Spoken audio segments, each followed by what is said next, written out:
Толеби, Казыбекби и Айтекиби – три великих мудреца, чьи имена стали символами казахской справедливости, мудрости и силы. Сегодня мы расскажем вам об их жизни и наследии. Толеби родился в 1663 году в Старшем Жузе, вроде Тори. В годы его жизни ханом старшего Жуза был Тауке хан. Толеби стал важнейшим политическим советником и правителем своего времени. Он не только был мудрым судьей, но и стоял на страже единства казахских племен, активно участвуя в разработке Жети-Жаргы, свода законов, ставшего основой казахского правосудия. Толеби был настоящим символом мудрости и справедливости. Его решения всегда были обоснованы. Он решал даже самые сложные споры, среди которых были и земельные конфликты.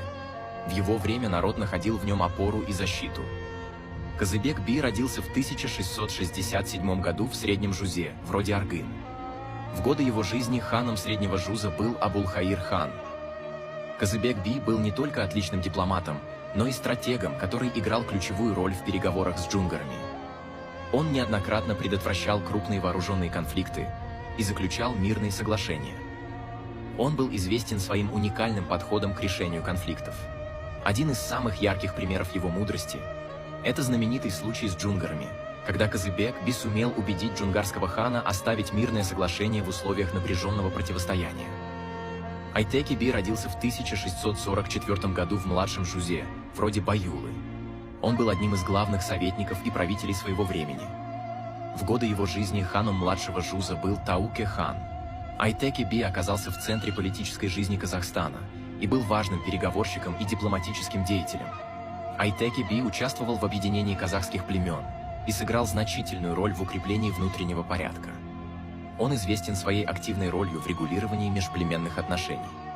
Айтекиби также был известен своими ценными советами, которые касались развития экономики и торговли на Великом Шелковом пути. Толеби, Казыбек-би и Айтекиби – три величайших представителя казахского народа, чьи имена остались в истории как символы справедливости, мудрости и силы. Их вклад в развитие казахского народа и его единство невозможно переоценить. Их мудрость и решимость, их стремление к сохранению мира и стабильности всегда будут служить примером для будущих поколений. Помним и чтим наших великих предков и передаем их мудрость следующему поколению.